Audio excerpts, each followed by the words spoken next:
Okay, so let me unbox the 75-300.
So I want to talk a little bit about the 75-300 from Canon, and why I think it's such an incredible beginner lens. You're getting such a long focal length. You're getting from 75 all the way to 300. So you're immediately getting into a telephoto range, and you get that for $200. Now, yes, it is not weather sealed and it doesn't have optical stabilization, but for $200, like, this is for an entry point. I wanted a telephoto lens so that I could just get my feet wet and not dive into buying an expensive lens before I even learn what I'm doing on the photo side in terms of my composition, in terms of what I actually want to see out of the images. This is such a great and fun lens to start learning on. Let's go through some of it and then I'll show you some test footage. The focus throw. The focus throw, to me, is obviously, it's a cheaper lens, so it's a little sticky, but on this particular copy, it's not too bad. And if you catch it, like you see if I'm at 75 mil, if you catch it right before and you don't go all the way to the extreme, just a hair before, and you catch the focus throw, you could do some really nice slow zooming in if you want. So I really enjoy the focus throw on it. The autofocus is very snappy, very awesome and reliable. I mean, Canon's autofocus is incredible, and so is Sony's, and that's what the two main camera brands I've shot in terms of mirrorless bodies.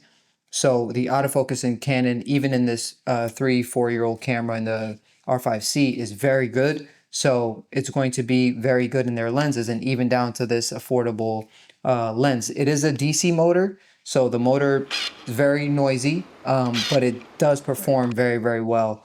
And it only gets better from here, which is incredible. It does struggle a little bit with the foliage, but that's true of any lens. Like, when you're at such a long focal length, it does get a little bit, I found myself having to refocus a bit with the foliage and stuff from foreground to background. But once you refocus and really lock on, it's great. And then obviously you have the autofocus lock button on the back of Canon cameras, well, mirrorless cameras, but Canon cameras, that you can just lock onto your autofocus. I don't remap those buttons because I like their functionality. I like what they're there for. Or you can half press the shutter to kind of refocus what's in the foreground of your shot. But this does a really, really great job in photography and video. In the chromatic aberration, again, take that with a grain of salt. I'm new to photography. The chromatic aberration, I have all the Canon settings on for chromatic aberration, peripheral correction, distortion. I had all of that on so that I could get the most out of the lens, and that's how I'm going to use it when I pair it with my camera. So it did a really great job. Like, the most chromatic aberration I saw was just like taking some really deep 300 mil shots on Lee, on the edge of a branch, or on the edge of the pigeon. I'll show you that image, where obviously the highlights are so compressed, the background is so blurred and compressed that you're going to start to see that fall off on a more affordable lens, show a little bit of that chromatic aberration. But I think Canon did a great job with their internal settings, and it reduced that to where I only saw it in 1 or 2 images that were really like, okay, I can obviously tell there. So I think it performed really, really well. There is a setting called Digital Lens Optimizer inside of Canons. Again, this is my first mirrorless Canon. I've only owned cinema camera Canons, so this is my first mirrorless Canon. There is DLO, Digital Lens Optimizer, which kind of turns on all the settings at once.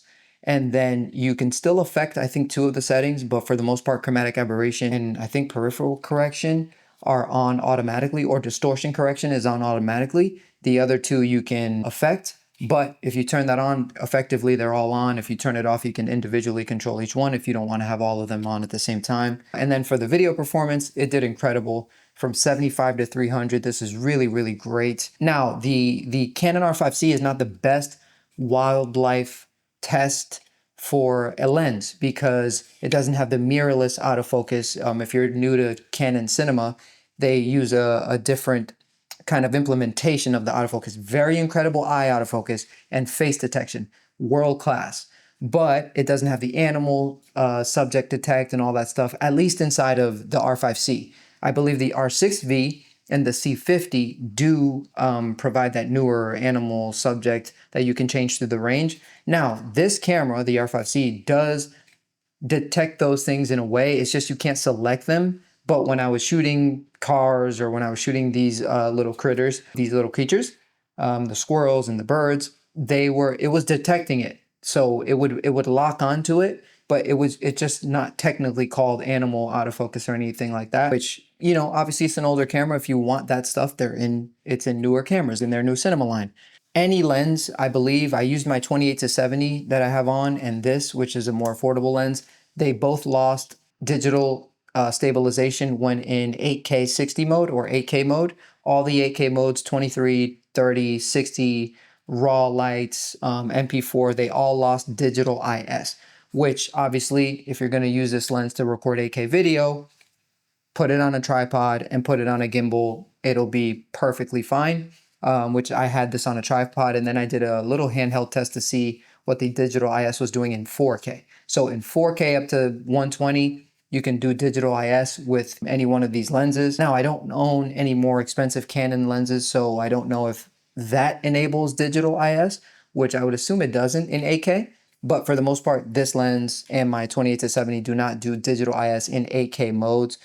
So you would have to rely on the 28 to 70's optical stabilization or the 75 to 300's tripod or gimbal placement in order to get good stabilization. But in the 4K modes, it does digital IS. Now with that digital IS, I would say use it on a tripod, gimbal if you can. But if you're gonna do static shots where you're not gonna be moving a lot, you're kind of tucked in, you can even press up to the viewfinder to your eye, then you're going to get a better performance. Because once you start moving around a lot, you know, this is a no IS, more affordable lens. You're going to see a little bit of wobbles. Canon, this is an older R5C. So to be fair to Canon, they have the R6 the R6V, the C50, all those cameras that I haven't been able, I don't have the money to test them and rent them all the time. And this is my personal camera that I bought for me to be my camera. So I can't test that new stabilization that they have in the R6V and all those things. But static handheld shots, I think it does great. Even with just the lens stabilization of the 28 to 70 on the R5, just static handheld shots and very slow moving shots, I think it did a great job with that. Now, also another thing, you can use high shutter speeds. The higher the shutter speed, you're gonna get less shake when you're in photo mode or video mode.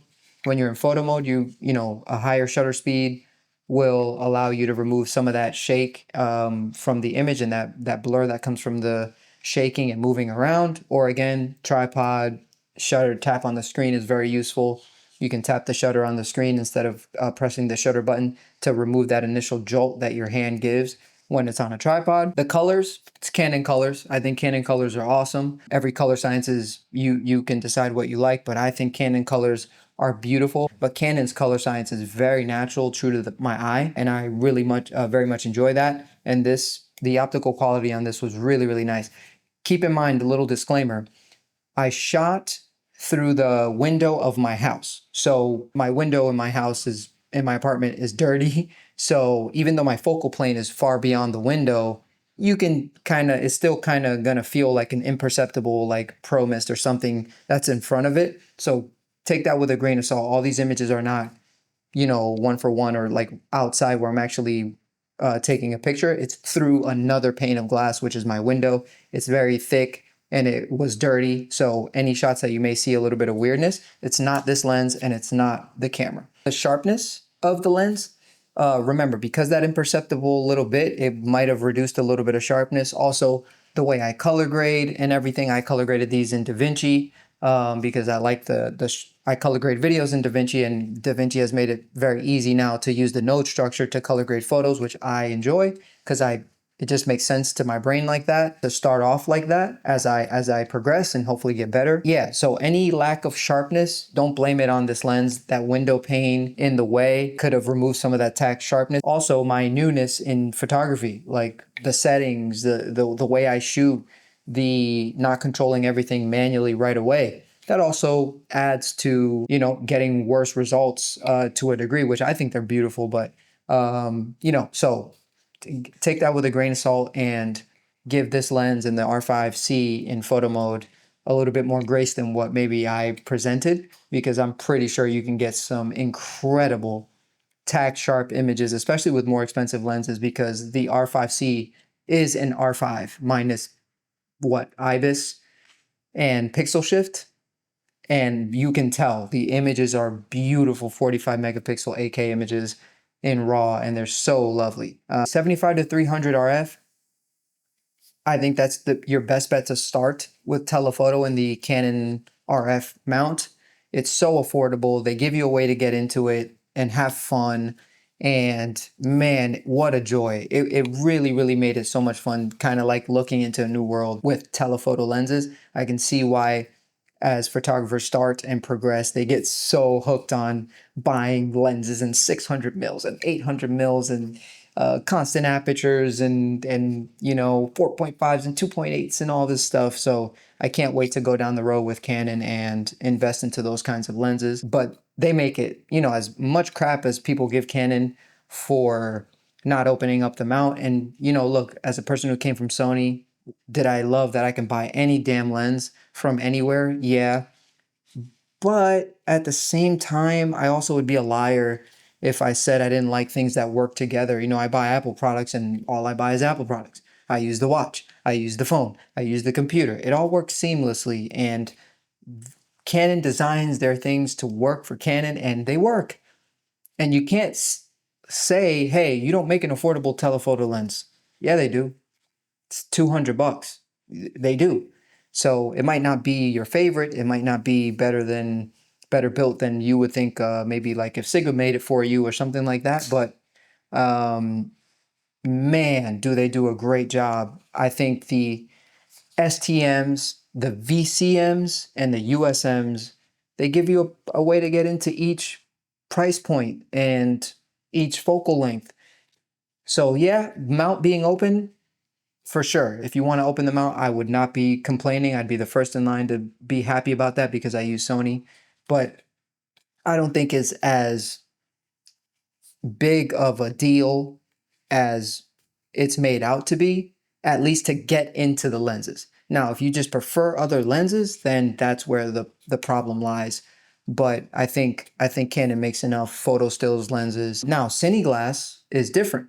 You know, those are manual lenses. So you have a lens like a Sirui anamorphic that's full frame. They can make that because it doesn't use Canon's autofocus parameters or the proprietary autofocus stuff that they do, so no one else can copy that. But I really, really don't.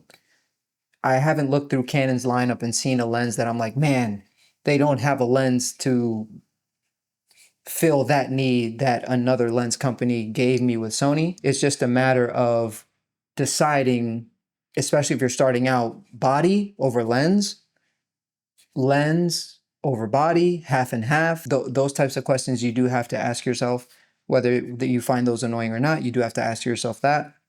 So me, I went more body. The R5C, I think that is one of the greatest cameras ever made. It's so powerful. And then as I make money with it, like I did with my Sonys, I'll buy more lenses. But with these two lenses, a 28 to 70 2.8, full frame sensor, by the way, a 75 to 300, just simple little beast of a lens. I'm at 28 to 300 with less than $2,000. Like way less than $2,000. And that gave me more money to invest into other things like a terabyte of memory, which is so expensive. Like my terabyte CF Express Type B, that was freaking expensive, but you need it to shoot all these codecs and to get the most fun and joy out of this camera with a memory card. But I preferred that. But you see, Canon gave me that option, so I can't just like, oh man, they didn't. No, I can't with Canon. Yes, you can. And they look phenomenal. They look great, both of these lenses. So, you know, yeah, open up the mount. That'd be cool. That'd be sweet, Canon. But I'm not complaining, is what I'm trying to say. But it would have been cool if they opened up the mount. It would be cool, and we would welcome it with open arms if they opened up the mount. Eye autofocus chip. Watch. Oh my god, the eye autofocus in Canon is sweet.